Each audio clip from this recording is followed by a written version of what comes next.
Welcome to Sports Talk with Steve Jones, the daily talk show with the voice of Penn State football and men's basketball. You never know what special guest may stop on by any given day. Now here's the man of the hour, Mr. Steve Jones. In the words of Dick Girardi, yo. Yo, man. All right, so for the third time in the past 2 days, The Penn State players in the NFL draft, actually, Steve Jones. Now, this will be the fourth time I've done it in the past few days. Okay. Probably the 100th time in the last week, Yes. if I'm guessing over-under number. I've had a lot of calls. Well, we're going to go Which through. is fine. So I have the answers down pat now. So. You do. So we're going to go through tomorrow and do our mock draft and go through the first round. Are we?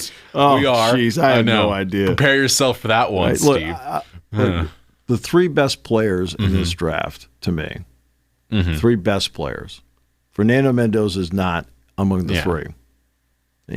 I think that there are probably a dozen worthy first-round picks, and he's borderline. And again, I'm not. I'm trying to be realistic here. I know. I don't think that.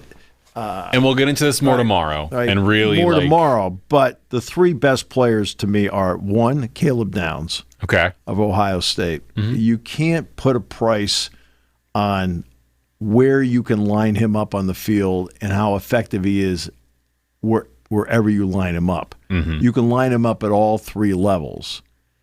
And you have to account for him. Where is he on every play? A quarterback may come up to the line of scrimmage and go, okay, that's the Mike linebacker. Okay, where's the safety? But they have to, on every play, like, okay, where is Downs? I think he's the best player in the draft. Two, Jeremiah Love is the next best player in the draft. Running backs don't get valued as much. I'm confused. They touch the ball a third of the time, but that's, maybe I'm silly for thinking that way. But you're talking about pure speed, 4.36, excellent hands, game-breaking type of player, tough, hard-nosed guy who will play through injuries. And I think that he's the second best player in the draft. And then I think the third best player in the draft, believe it or not, is Vega Ioane. He's a guard. There will not be a value on him because of the position he plays. I think guys like Arvell Reese and Styles are going to be terrific NFL players. I've got them in my top five as to how good I think they are. Mendoza, I would put somewhere between 10 and 20 in terms of like who's the best player in the draft. Right? He'll be the first overall pick, which is perfectly fine because the Raiders have a need. He fulfills a need, and I think he can be a good NFL quarterback. But do I think he's the best player in the draft? No, I don't. Okay. So, Steve Jones, we're going to go through tomorrow and do that complete NFL draft first round. I'm going to be guessing on half of them. You are going to be guessing on half of them. But last year you did pretty well. If I remember right, last year you got a majority of the picks correct, which is tougher to do than most would think. Because especially this year, there's lots of trade opportunities, and we've kind of talked about the fact like the Cowboys could trade, the Browns want to trade out, the Cardinals want to trade. Like, everyone wants to trade up or down or up or down. The Seahawks have come out and said we want to trade back from 32. Teams have said they want to trade back from the top 10. Teams want to trade into the top 5 to go and get a pass rusher. Like, it is a cluster this year. So that's a tomorrow issue. Today's discussion point is that player you said was one of the three best in this draft class is Vega Ioane. So he, of course, is primarily a guard, which is not a position that's usually picked very high in the draft because the positional value is not the same level as a quarterback or an edge rusher or even a tackle. It is lower on the order. Exactly. So current projections have Vega Ioane going somewhere in the middle of the first round. Steve Jones, before we discuss who we think is going to pick him, I want your breakdown of Vega. So for those uninitiated with Vega Ioane's style, his presence on the offensive line, what was he like over his Penn State career? Well, you go back to 2023, and that is the last time he gave up a sack. A long time ago. You go back to 2024, it's the last time he committed a penalty. So in 24 and 25, he did not surrender a sack. In 25, he did not commit a penalty. Seems pretty good to me. He is powerfully built. He has taken his weight from 352 at one point down to 332. That's where he is now. You're talking about somebody who has great power at the point of attack and the athleticism and the quickness with his feet to get to the second level to make a play.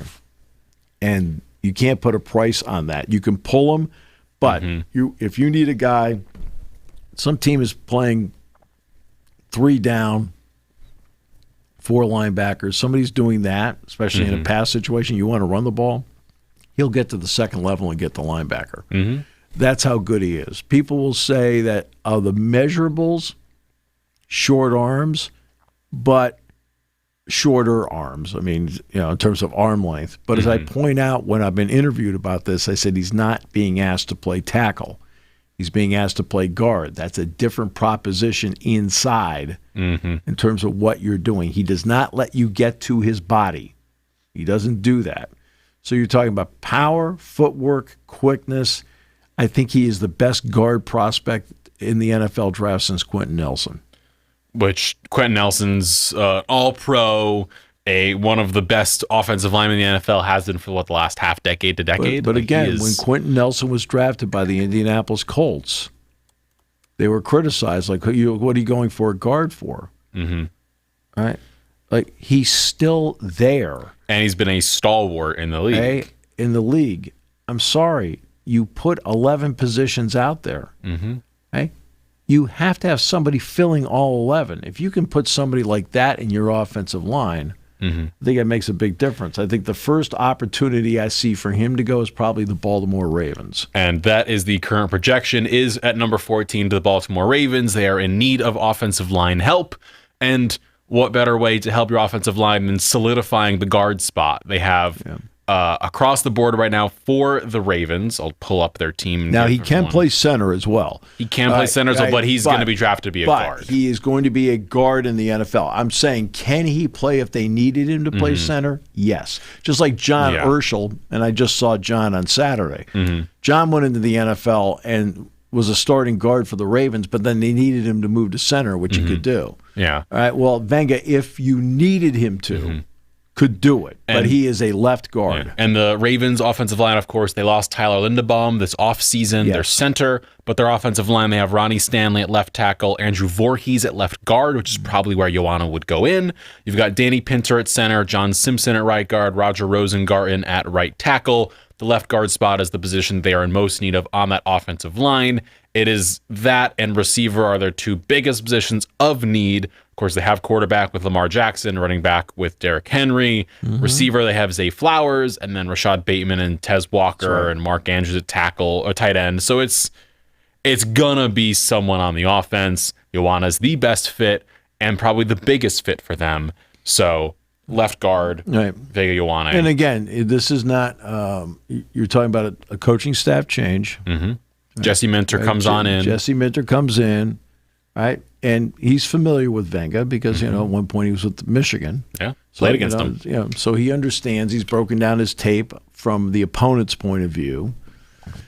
And if it were John Harbaugh as the head coach, I would feel confident that that's the direction they would go in because, after a while you kind of get a feel and a pattern as to what a coaching staff likes in conjunction with Eric DeCastro. And again, it's not as if Eric has never seen Vega play because Eric has made many a trip up here when his daughter was going to school here. Right? And with full disclosure, she did take my class. I mean, full disclosure, so you know.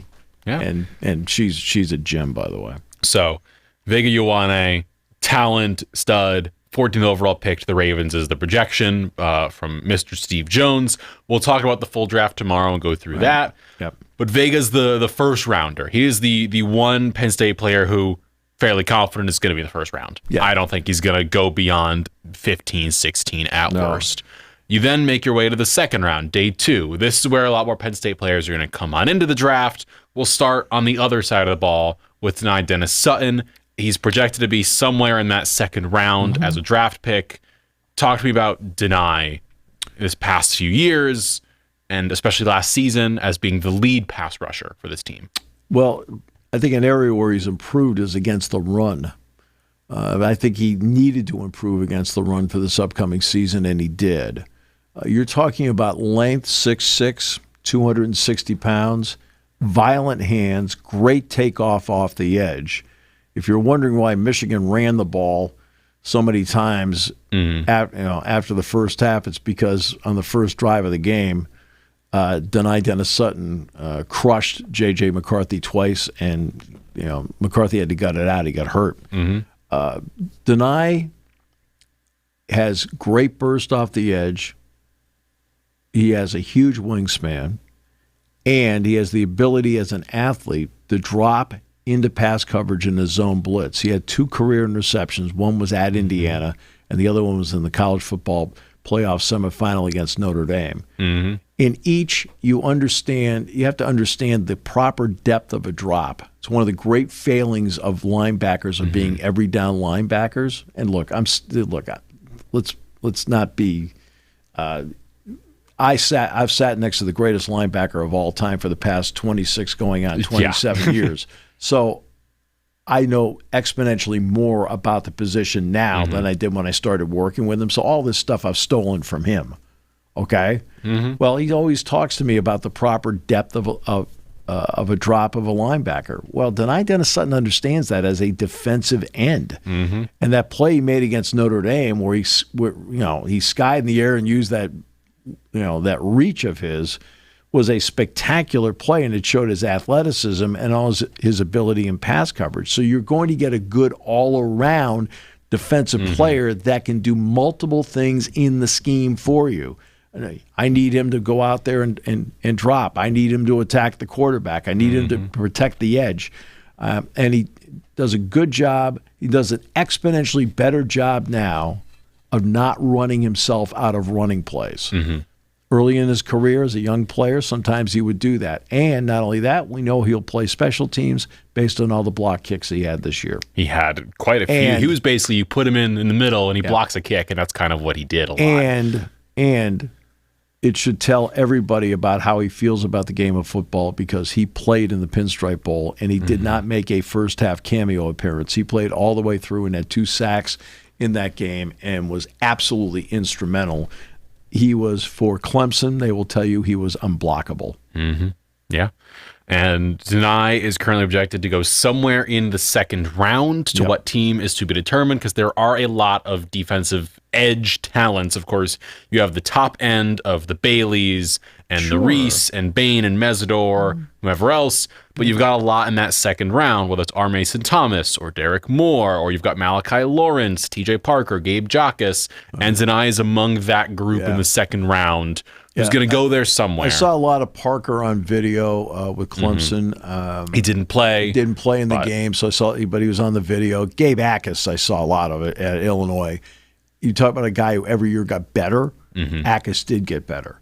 And he became one of the prime guys up front for Brett Bielema off the edge, and just is really good. Somebody you have to account for on every single play, and sometimes you need 2 guys to go at him. That you do.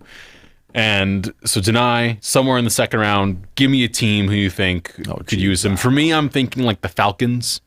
I see the Falcons. I don't know where in the second round, but of course, they're a team that always needs edge help, and they could utilize him.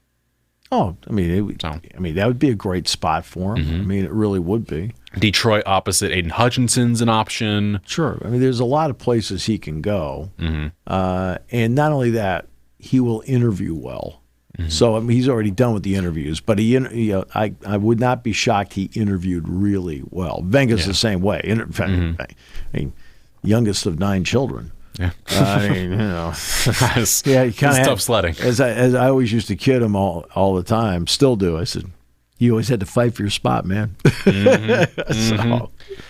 And then we move on over to the other side of the ball. Vega, Denai is, of course, trying to sack the quarterback all the time. He, in the future, has a possibility of sacking his former teammate, Drew Allar. So, before we get to the Allar's talent and piece of it, we do have to discuss the quarterbacks in this draft in general. So, of course, Fernando Mendoza is going to go first overall to the Raiders. Sure. Ty Simpson is probably a second-round pick. But what that usually means in the draft is a second-round picked quarterback usually ends up going into the end of the first, because someone's like, I'll jump the gun, get him, get the 5th-year option. I would say, and get the extra protection on the quarterback spot. Simpson's still going to be second round, and he's going to go to the Arizona Cardinals. Okay. I think he's going to go 32nd to the Cardinals. I think they trade into the last spot. They try and grab him. Because if you're them, you get the extra year. The extra year is nice at quarterback because it means you have to pay him less. So if he works out, less time they got to pay him. I wouldn't. I know you wouldn't. That's what I think is going to happen. No, I agree. Yeah. I agree I understand your premise. Yeah. I'm saying if I'm in the draft room, I'm looking at everybody going, no, we're going to wait till tomorrow. Yeah. So, Steve Jones, we make our way on over to quarterback Drew Allar. Mm-hmm. Came into this past season with high expectations. Mm-hmm. Safe to say they were not met. Mm-hmm. That's a discussion for a different day and something we have hashed over the past few months, post Penn State season. But Drew Allar as a talent, what are teams looking at in terms of the Penn State gunslinger? All the measurables. I mean, you name the measurables, he has them. He's 6'5", big arm. He's dropped his weight down to 232. Had been at 242 at one point. He's down to 232. So it's given him a little bit more. He's a little more nimble in that 3 to 4 foot circle in the pocket. When he needs to run, he's a good straight line runner. He can make every throw. Mm-hmm. In other words, you need to drop the ball in the bucket. He can do that. You need him to throw like that slant pass over the middle to Trevor Pena for a touchdown where that thing is a dart. He can do that. He is, for the most part, careful with the ball. Unfortunately for him, the biggest he didn't have many interceptions, but the biggest ones happen to be ones that stood out in big moments. The interception in the Notre Dame game, the interception in the second overtime against Oregon, things like that happen along the way. Somebody brought up to me, well, big games, he's 1-7. I said, what are you talking about? He won 2 playoff games against SMU and Boise State. I said, you can. When I've been on other shows, you can turn the bar any way you want. I said, you know. I was on at a Pittsburgh station. I said, you guys haven't been in the playoffs so long. I think you forgot it was hard to win one. Right? They laughed. They said, you know what? Maybe that's true. Yeah. And I said, he didn't throw an interception in either one of those games. Mm-hmm.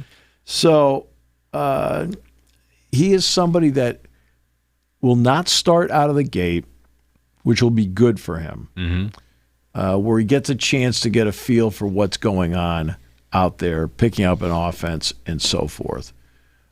Because he won't have that expectation. I mean, not even Mendoza is going to have the expectation. I think it's Kirk Cousins is there for a reason. Mm-hmm. It'll be good for Drew to sit and watch. I don't care whether it's a half a season or whatever it happens to be. But he has everything you need, and he understands defenses. Mm-hmm. He does understand all that. You put him up on a whiteboard, he can go bang, bang, bang, go across the board, and he's got the whole thing. When you are a quarterback that has started for 3 years, everybody sees every single great play you make, and they see all the warts. And that's why the Ty Simpson thing is like the NFL gets intrigued by potential. Some organizations do. Mm-hmm. I notice they don't ever make the playoffs. Some organizations get enamored by potential.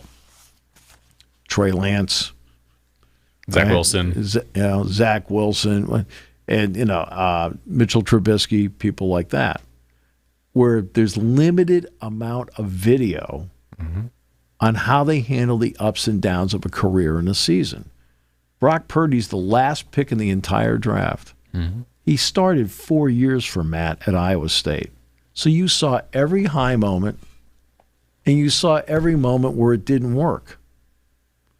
Which, by the way, is what the NFL is. I mean, Patrick Mahomes had a lot of high moments in his career. How many low moments did he have this year when he didn't have as much talent around him? It was a rough year for Patrick Mahomes. That's what happens when you are a long-term starter. Mm-hmm. So when one of the absolute best in the business shows there are low moments as well, that's what happens when you have all these starts. And Drew is in that category. He's had all these starts, so you've seen every good throw. You've seen every, got away with that throw. And you've seen every, what was he doing on that throw? Mm-hmm. You see all of that because you have 40 games worth of stuff as opposed to to 12 to 15. Yeah. And that's, to me, that's an issue along the way. Mm-hmm. I mean, for some teams in the NFL, some, not many, it's amazing at times how less is more. Yeah. Right? In other words, I didn't put a lot out there, just enough to tantalize them.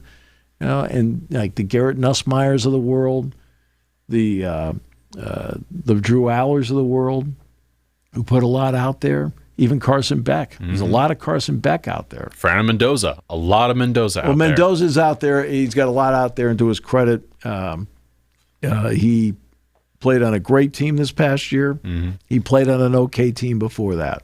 And remember, Mendoza, when he came out, was, I think, a 2-star in his first, I'm going to Yale. Yeah. Because that was the best offer he had. And then Cal came along and said, they changed coaches. He's like, what do you think? He goes, yeah. Power 5, Pac-12. Was there for a couple of years. Yeah. And made his way to Indiana. And went to Indiana. And again, you get on your own clock. When you're on your own clock, sometimes people develop at different stages. Mendoza did. Drew Allar, great expectations right out of the gate. And, of course, ended up getting derailed by a broken ankle against Northwestern.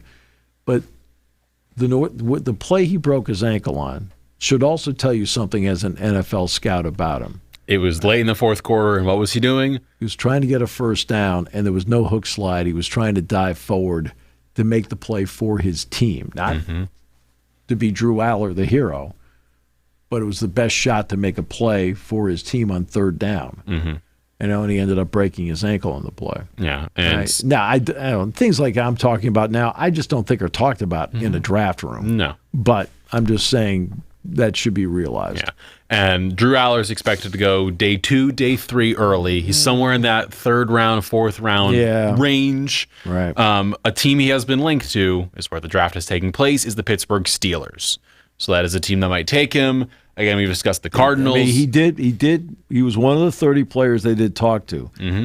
Now, that does not mean, just because, look, there have been so many guys over the years like, well, geez, I never went in. I wasn't one of the 30 guys.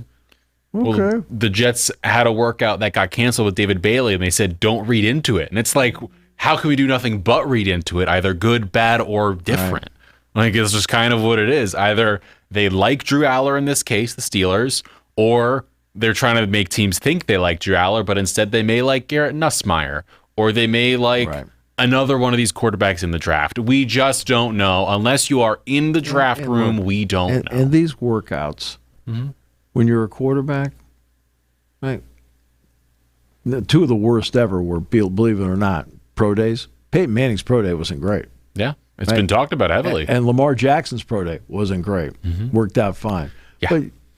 But you're not out there doing 11 on 11. And I think, and look, I'm sure Drew interviewed beautifully. He's articulate. He's intelligent. It's just going to depend on what a team's general manager and coaching staff, in conjunction with the scouts, think about the video they watched as to what they think he can and can't do. Yeah.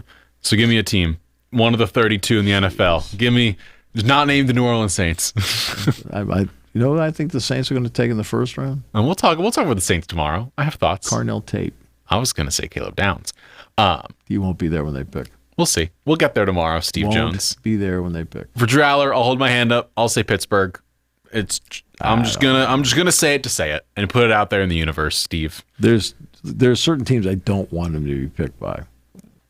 Would one of those teams be west of Pittsburgh a little bit and a little bit north? That's I believe one of them. One of the teams that has, I think, 19 quarterbacks on their roster, and he is an absolute fan of his. His parents have been season ticket holders up there. The other team I don't want to see him get picked by the Jets. Well, I'm sorry, the Jets. I can't figure out how you can, year in and year out, not be a factor. Well, the Jets are a very interesting team this year at the quarterback spot because, of course, they have the second pick, which everyone presumes is going to be an edge rusher, either Bailey or Reese. You then got them at 16, which people again think they're going to use for another talented player somewhere on the field. Right. But then they do have the first overall pick in the second round. Yeah. And if Ty Simpson's not picked by 32, the Jets are sitting there. And if they need a quarterback, he's there. And if not, the Cardinals are right after them. So you have to think Ty Simpson's only making it so far in the draft. And if one of those teams doesn't get him, Drew Allar's one of the next few guys up. So it's a piece of this discussion. But quarterbacks will always get bumped a little bit higher just based on the position, but we'll see. And moving on to the other side of the ball, to the complete opposite end, safety, Zachy Wheatley, projected to be a third-round, fourth-round pick. Played this past season, Penn State, of course. Looked great across the board. I think he was one of my favorite players to watch for Penn State. There were some times where I would just sit and watch him and what he does and how he plays and moves. Yeah. I did it a lot with the safeties and corners because I'm always intrigued by how they play. Right. And he is projected to be one of the top 5, 6, 7 safeties in this draft. You, of course, have Caleb Downs, Dylan Dieneman, Emmanuel McNeil-Warren, AJ Halsey from LSU, Traden Stukes from Arizona, Jalen Kilgore from South Carolina, and Zachy Wheatley is right in that same group in the day 2-3 slotting. So what is the team getting in Wheatley? He will be picked by a team that understands football. Okay. And what do you mean by that? Expound on it for me. There are a number of teams out there, not a lot, but a number of teams out there where they're enamored with measurables, the watch, and so forth. He will not wow you with the watch. I was there on pro day. He ran a good time on pro day. But if you want somebody that has instincts, breaks on the ball, sees it, believes it, and goes. There's no read and react. Sees it, believes it, goes. There's no lag time. Right? Where the body and the mind are in sync, and he has great hands. He was a corner when he originally came here to Penn State. They moved him to safety, and all those safety instincts came out. He's a guy that in big moments you wanted on the field because in big moments he could make a play for you. And don't have people say, well, he's the guy that was covering Cooper on the play. Exactly what is he supposed to do there? He had perfect defense. Fernando Mendoza threw the perfect ball, and Cooper made the perfect catch. You can't. There's only two things that can happen on that play. It's either incomplete or it's caught. It can't be picked off. And, he should have shoved him more. He did hit him. He still came down with his toe in bounds. It was an incredible catch. Things like that, that's football. Things like that happen. These are the same people that were jumping up and down when Allen Robinson made the great play at the half-yard line against Michigan. It's you can't be jumping up and down about that and then get critical of your guy defending the same kind of play. All right? So sometimes a guy makes a great play.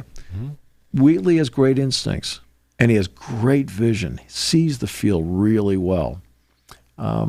He will be a very good NFL safety for a long period of time. He'll play special teams as well. He's not a guy I put in the slot. I just think he is pigeonholed into being a safety in the NFL because I feel like with his vision, and this is where instincts come in, where he can see everything, he'll be a good third-round pick for somebody. And who do you think? Philadelphia. I think Chicago. After Reed Blankenship leaves. Left, they need somebody back there. My thought was Chicago for a similar reason. They've lost a lot of their safeties. Brisker, yeah. So my thought was Chicago, but same ballpark there. Third round, fourth round. He's going to pick somewhere in that end of day 2, beginning day 3 range for Wheatley.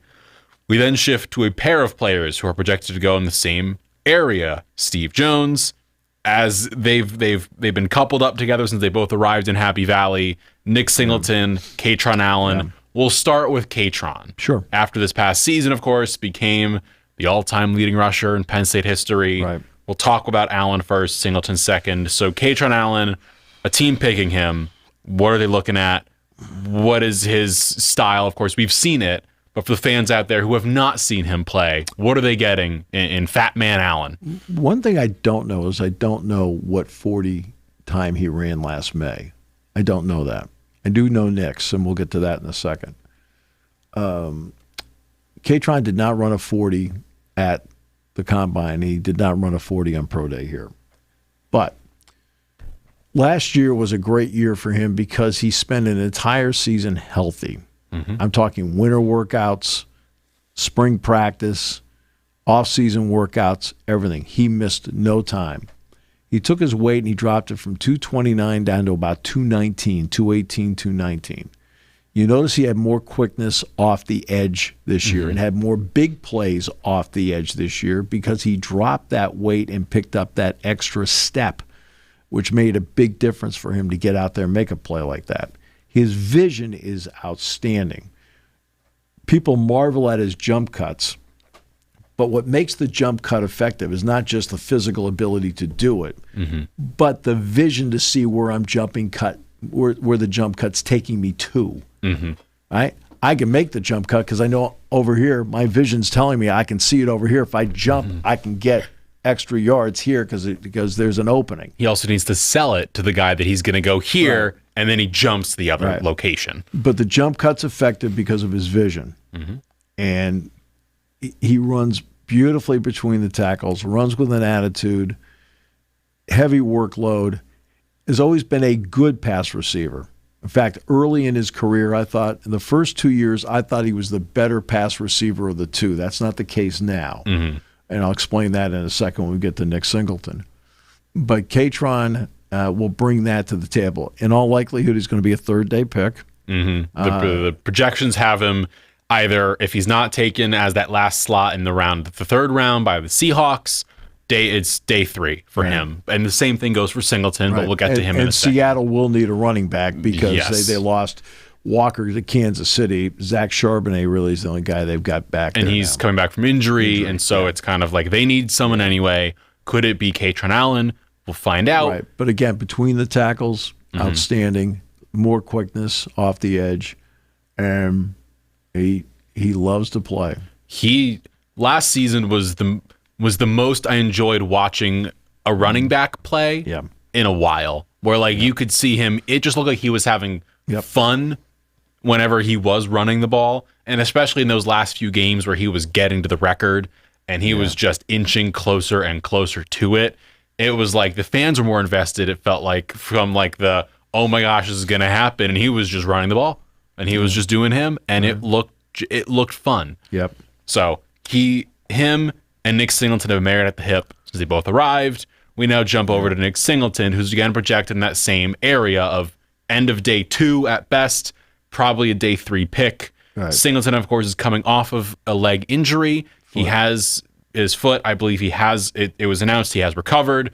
Of course, Adam Schefter put that out there with the wrong photo. Cordell Mitchell. Of Cordell Mitchell. But Nick Singleton is back. He's healthy. He is good to go for this NFL season. I'll take it from this. I don't need Adam Schefter on this one. No. I talked to him. Okay.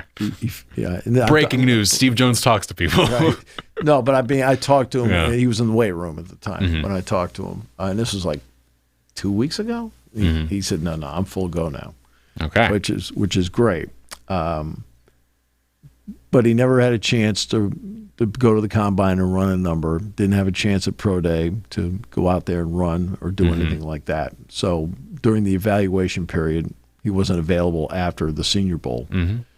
And I do know what his 40 time was last May. It was 4.37.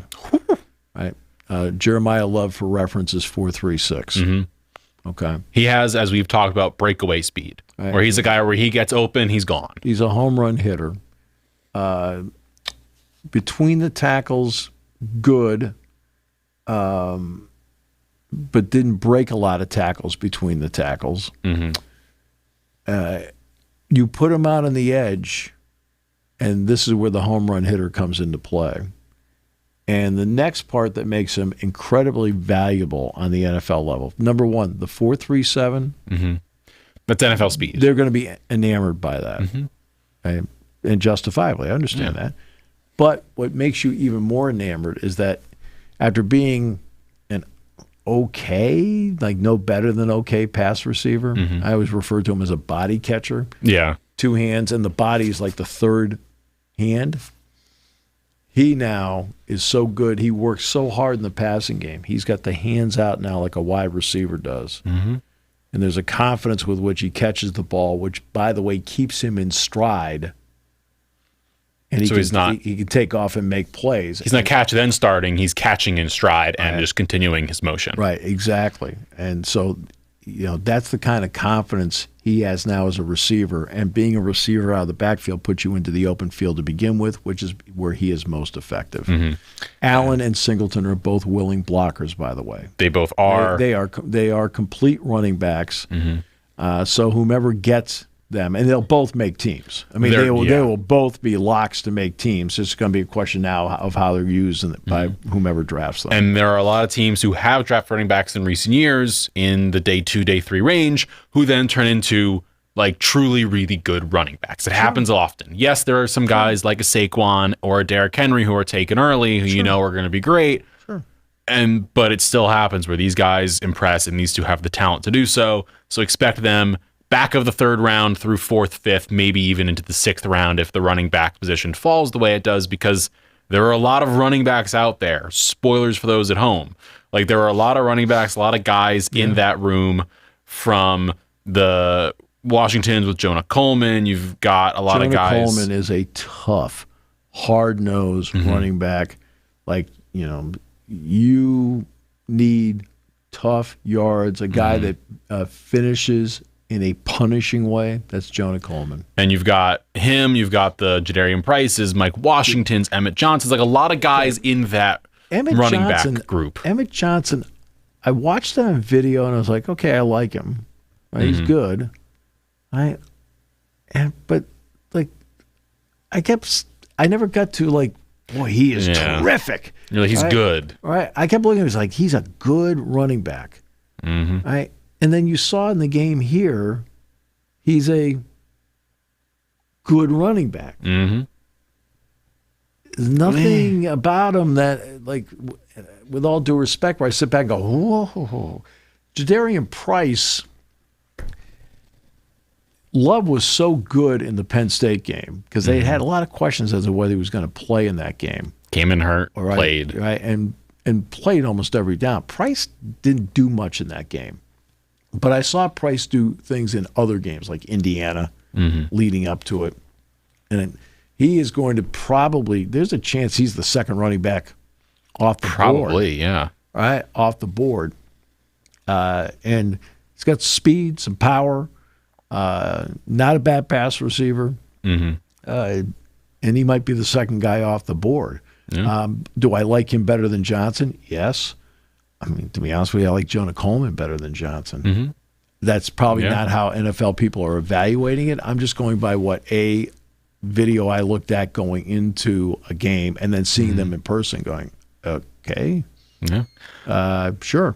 And Steve, the guy blocking for the running backs, one of them off the edge at offensive tackle, Drew Shelton, a guy probably going day 3 somewhere. He's day 3. Shelton looked good in his career in Happy Valley. He did. What's the team getting at him? He's better on the left side than the right side.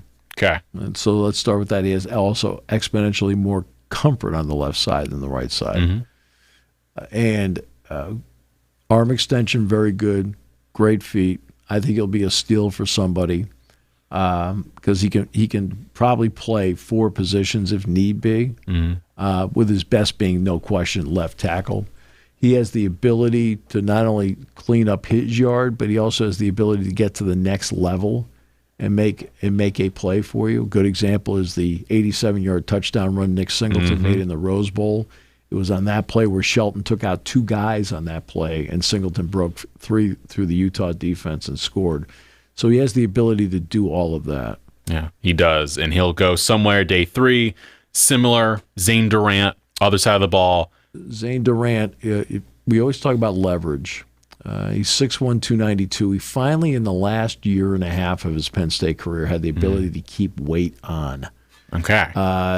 He always struggled to keep weight on. Early on, he'd get him to a point, he'd lose some weight. Get to a point, lose some weight. And I always would look at him. I go, "Tell me, how do you do that? I'd like to know what your secret is. What's your secret? What's your secret to losing weight?"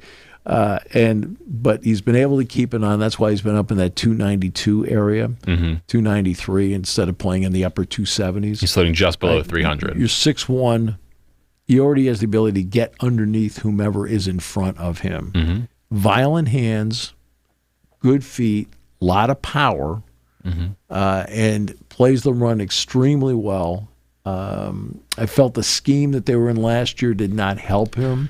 I would take a long, hard look at his sophomore and junior years to tell you what kind of NFL potential he has. He had NFL potential after his junior year. It was discussed of him going to the draft. Yes. He opted to return instead, as a lot of other Penn State players did. Right. And I'm not criticizing the scheme. I'm just saying the scheme they were in did not help him individually. But if you're a team drafting and you like his skill set for your system, it could be a really good fit. Oh no, he'll be an excellent fit. He'll make a team. There's no, I mean, whomever drafts him, he'll make the team.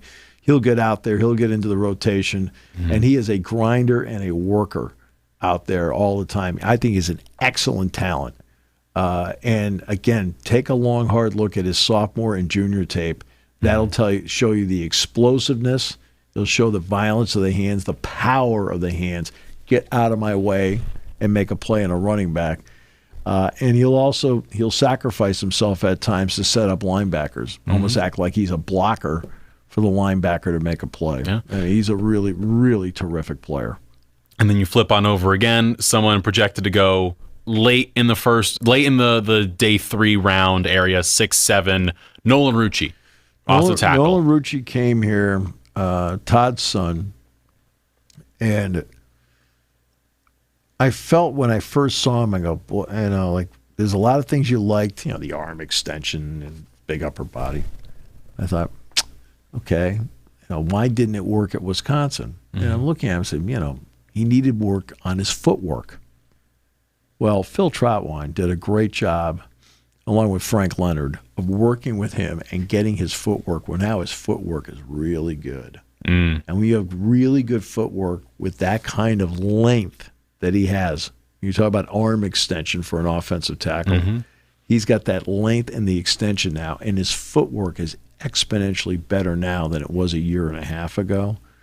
And I think Rucci is somebody that he was a huge reason why Penn State got to the college football playoff semifinals, because Donko got hurt. Donko was out. What are they doing? What are they going to do? Rucci's going to have to play. Let's say, all of a sudden, like you're watching Rucci, like Jack and I are watching Rucci, saying, "I don't see what the problem is. This guy's really, really good." He was a rock star at the back end of that season. He came in for Donko and basically was just a man mountain, not letting anyone pass. And you look at this past season, he got better and better and better as the season went.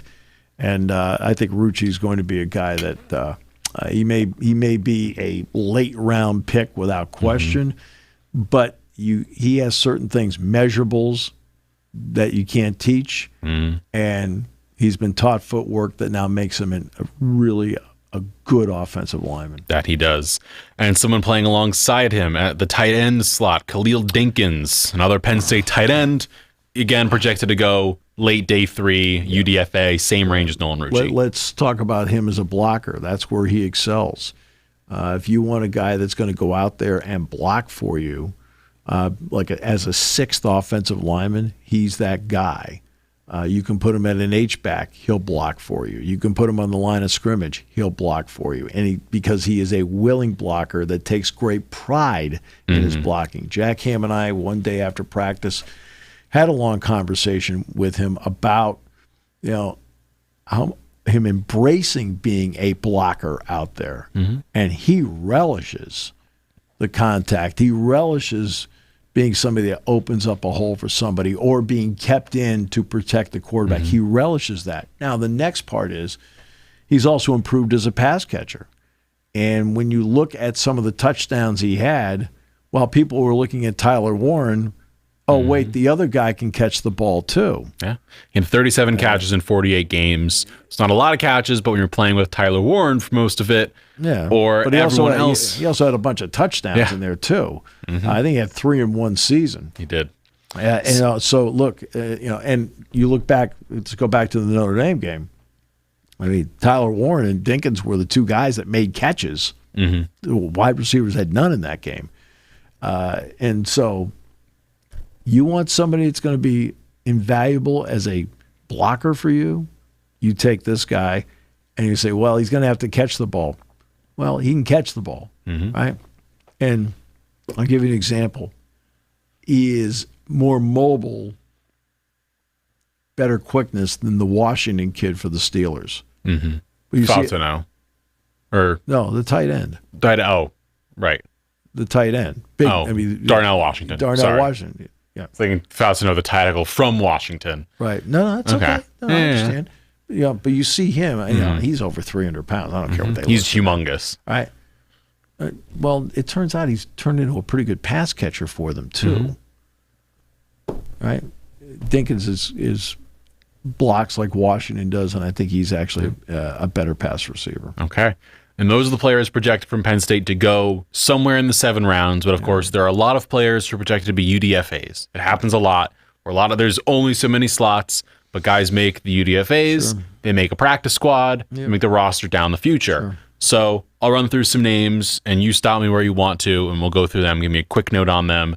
Nick Dawkins at offensive line. Nick Dawkins will be somebody that, should you pick him, he will – I think there's a good chance he'll be in the practice squad. But you're going to get a gem that in the community and in the locker room is going to make you exponentially better. He worked so hard to be a good offensive lineman. He worked so hard to be a good center. I mean, really hard. And he did. He made himself into a really good college center. Off the field, in the community, he is going to make your entire organization look good.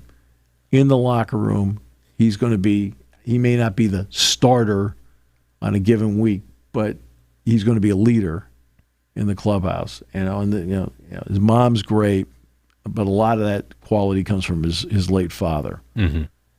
Moving over to the receiver slot, all 3 guys who came in this past season: Trevor Pena, Devontae Ross, Kyron Hudson. Okay. And Liam Clifford as well, receiver slot. So let's, Liam Clifford, athlete, much better athlete than people realize, good hands, needs to get himself a separation. It was always a difficult element for him, but the ball's thrown in his neighborhood, he would catch the ball. He is an absolute team guy because who's the backup quarterback at the end of the year? It was Clifford. Well, you have to be willing to do that. Change positions, sacrifice your game for the betterment of the team. I mean, you got to give him credit for that. Pena had a great bowl game against Clemson in the Pinstripe Bowl, including the 72-yard touchdown reception. Really good hands. I think has good vision in terms of where to get the ball. Breakaway speed, probably not there. A decent speed, can return punts for you, and you don't return punts unless you have excellent hands. Devontae Ross has top-end speed.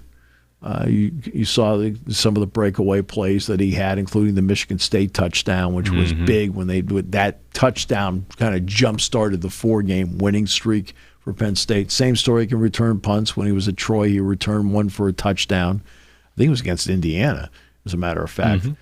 Brought one back, I think, 78 yards for a touchdown. So he can do that.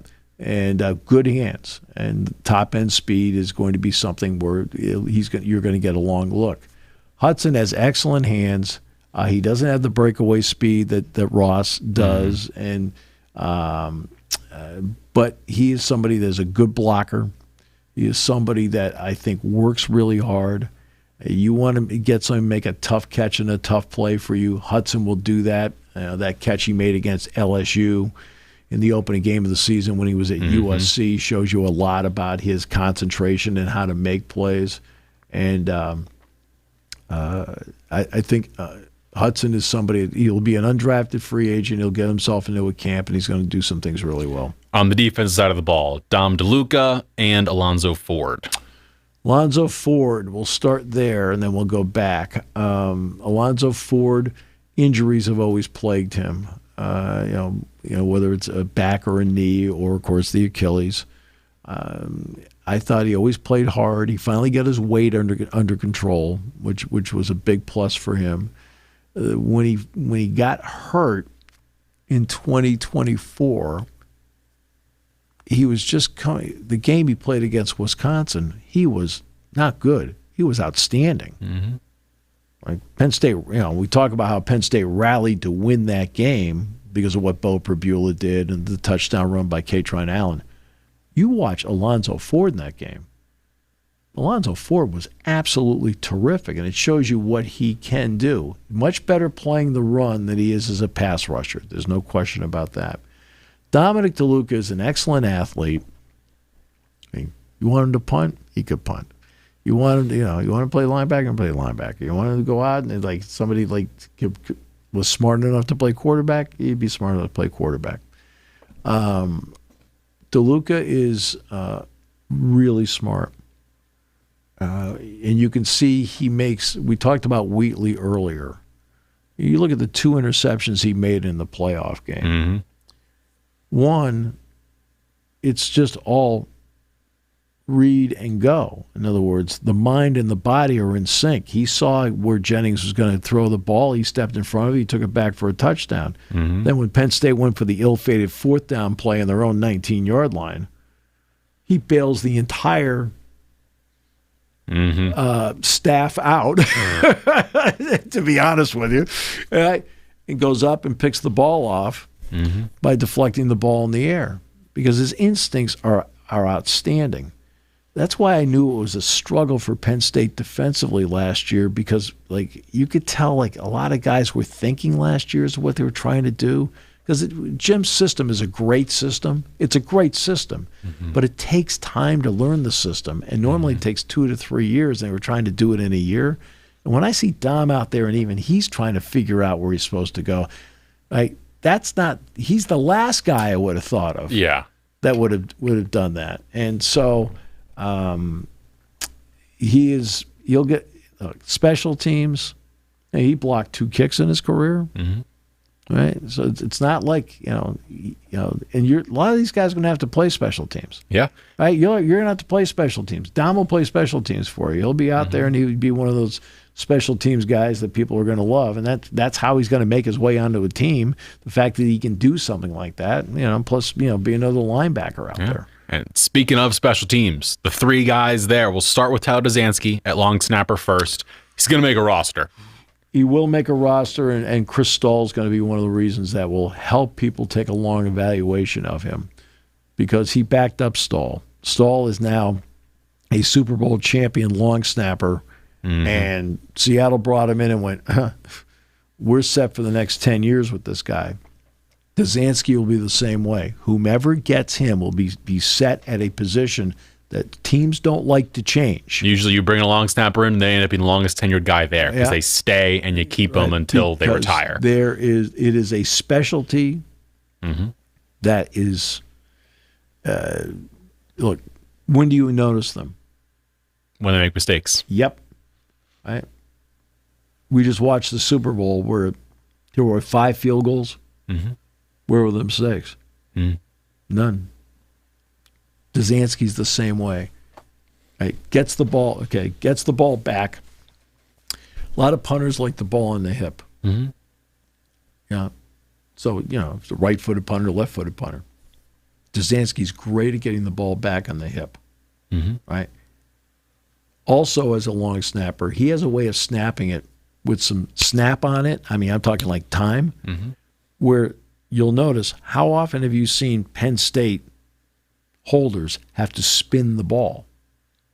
They don't, because he has a way of snapping it in such a way where the laces, let's say 7 times out of 10 are already facing out. Pretty good. And I just gave you the last answer you thought you'd ever hear on that. No, I loved it. And the 2 players he snaps to quite a lot, or at least one of them he did a lot more so. The other one was really big on kickoffs. You have Riley Thompson and Gabe Wosu. Riley's an Australian punter who can punt straight away. Experienced, older. He's worked out for a couple of teams. He gives you versatility back there in terms of his ability to rugby punt, because when you're rugby punting, like what's the value to a rugby punt? A really good rugby punt gives guys on the, especially on the college level, the ability to get downfield further. Thus, you're there to cover it, right? So there's actually a play to it, and he also has shown everybody he can be a holder. You, as a punter going to the NFL, you have to be able to hold. Jordan Stout, Pro Bowl punter, Baltimore Ravens, now New York Giants. Right? But when Jordan Stout is not kicking off or punting, what's he doing? He's the holder. Right? And Riley Thompson did a great job of that to go with the fact that he punts. Gabe Wosu, look, Gabe is, I think, has the kind of booming leg. Remember a long time ago, Reggie Roby? No. Okay, he punted for the Dolphins. Okay. Right, and he just, explosive off his foot. The ball, he is the kind of guy that when he punts, you're over in another area of the practice field, you can hear it. And I'm not joking about it. That's wacky. I'm not joking about it. Yeah. Right? That's how hard he hits the ball. I thought early in his career he struggled as a rugby punter. Later in the career he got much better at it. Didn't do it a lot, but he got way better at it. You have him punt straight on, which is what most teams in the NFL do anyway, he'll belt the thing to kingdom come. And the fact that he's also a terrific kickoff guy, look, in the NFL, they need you to get the ball to a zone. They do not do a lot of directional kicking in the NFL. They don't. You've got to get into that zone now, is what the goal line to the 20. Goal line to 20. Right? Like, you have to get the ball high. Gabe gets the ball high. He does not kick line drives. He gets it high. And that helps. I don't think an area where he struggled was being I'm going to be a directional kicker, put it to the corner. Like, no. Right? And you notice in the NFL, they don't do that. Right? They get in the zone. Everybody's ready to go and go. And the key to that is by getting the ball high, right, they've got to wait for it to come down because you can't move in the NFL until the ball's caught. Yeah. But if it's more of a line drive and you can run up on it, you already have a head start going. But if to wait for it to drop and then catch it. I'm waiting for it to drop, right now, okay, so I caught it at, let's pick a number, the 5-yard line. Boom. Right? Well, now I'm starting at the 5-yard line, and you're already starting, the 30? And coming out, that's why almost one of the more predictable things in the NFL is where's the ball after the vast majority of kickoffs now? 32. Over and over again, 32-yard line. Like, you watch games this season. Like, every time they get to the 32, you're 32. And tomorrow we'll talk a little more about the NFL draft prospects, not just the Penn Staters. But that was kind of our big full wrap of all Penn State guys. For the 99th time, Steve Jones, in this last 24 hours, has to be able to talk about Penn State players in the NFL draft. Well, I'm always happy to talk about them because I've been around these guys for years. And I really want all of them to succeed because they've all been great to me. Every single one of the guys I just talked about has been great to me. And because of that, I look at them as players, but as people, I want them to really succeed. And the chance, not all of them, but to meet their families and so forth. This is a great moment for them moving forward, and I just want all of them to succeed. Thank you for listening to Sports Talk with Steve Jones, a 7 Mountain Media production. Come back at 11 every weekday for analysis of the latest happening in the sports landscape. From college football to European soccer, Steve and Kyle cover it all on Sports Talk with Steve Jones.